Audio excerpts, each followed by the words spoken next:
Hi, I'm Dr. Casbro, and I wanted to talk to you a little bit about choosing a research topic. So, one of the suggestions that I give to my students when we talk about choosing a research topic, specifically in applied behavior analysis, uh, can be broken down into what I sometimes call the big three.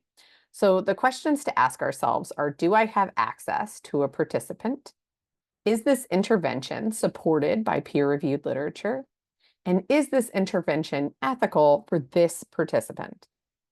So let's break these questions down into a few other questions that you can reflect on, and then I will let you go forth and do that reflection.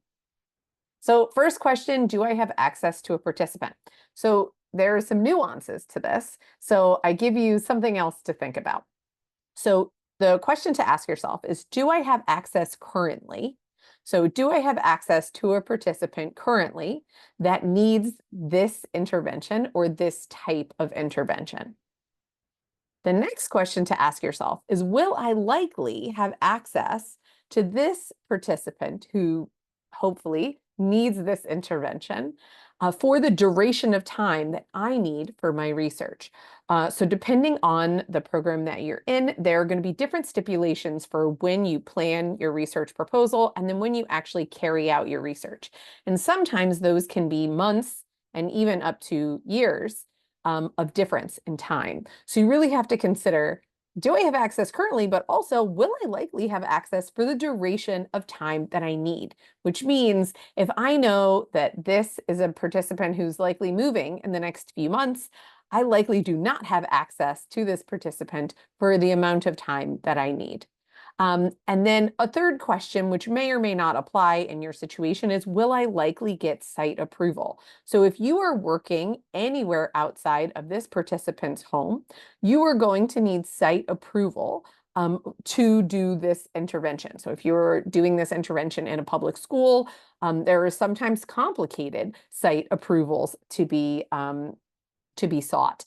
If you were doing this in an ABA clinic, they're probably somewhat less complicated depending on the size of the organization, processes that need to be gone through to get site approval. So there are questions that can be asked of either the administrators, admins, or other people who may be running the site or running the many sites within an organization that you may ask those questions to get more information if you have access to a participant that you can use this intervention with. So you need to have the topic, and now we need to think about, do I have access to a participant, including, am I likely to get site approval for this intervention?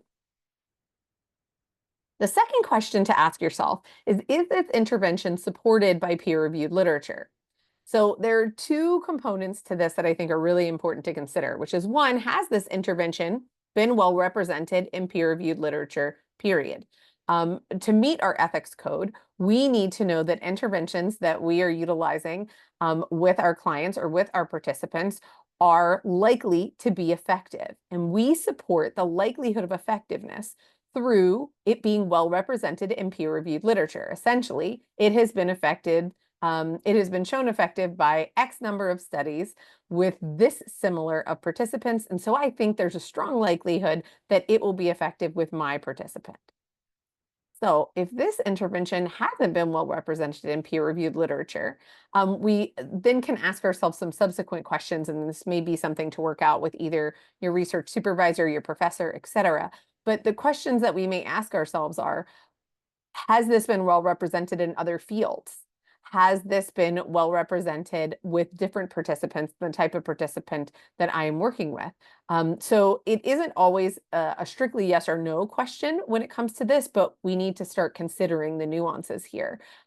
Because the worst thing that I think we can do with a research topic is heavily invest in a research topic that either because we don't have a participant, it isn't well represented in peer-reviewed literature, or it isn't likely to be ethical for this participant, that we spend a lot of time on, and then that time becomes wasted. So in an effort to not waste our time, making sure that it's well represented in peer-reviewed literature through essentially a literature review can be really important. And this is a part that we do pretty early on in our research process, which is an annotated bibliography specific to this topic. So the second question we can ask ourselves is, has it been shown to be effective with similar participants to my participant? Which means it's not enough that it's been well represented in peer-reviewed literature for people 50 and older without a diagnosis of developmental disabilities when I'm working with a 5-year-old with developmental disabilities. So has it been shown to be effective with similar participants to my participant? And again, this is not a yes or no question. There is some gray area and some nuance here. So this is where getting our either research advisor, research director, professor, whoever applies in your particular case, involved to ensure that you're meeting this, that you have shown that it has been effective with similar participants to your participant, or there's a very good reason to believe that it will be. And again, these are all things that we're going to have to show and write about in a research proposal. So we're essentially just thinking ahead so that we don't waste our time. And then our final question, and I think this probably is the most important question, which is this intervention ethical for this participant? I can have a participant. I can show that it is likely to be effective for this participant, but that doesn't mean that it's ethical for this particular participant.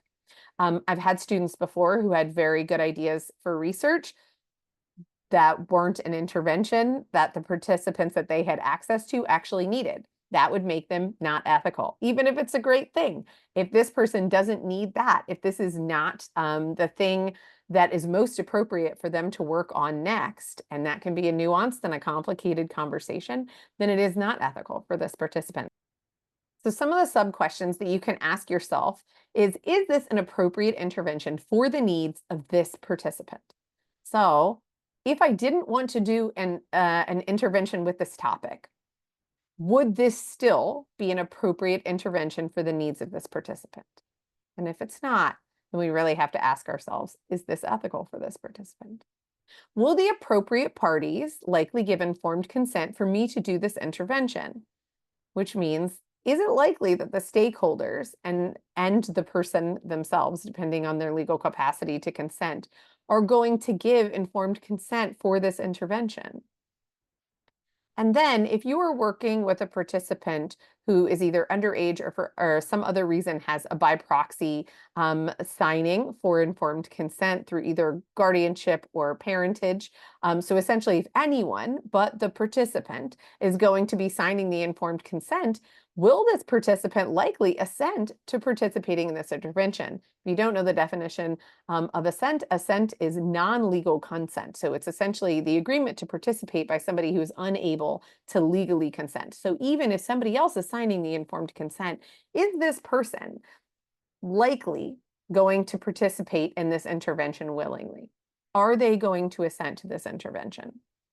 And if we can't answer all of these questions with appropriate answers, we really have to consider if this intervention is ethical for this participant. So again, you're going to want to check in with your research director, research advisor, professor, et cetera, who's working with you in your program to help guide the answers to these questions in general. But these are important questions for you to reflect on before getting too heavily invested in your topic and spending a lot of time researching your topic.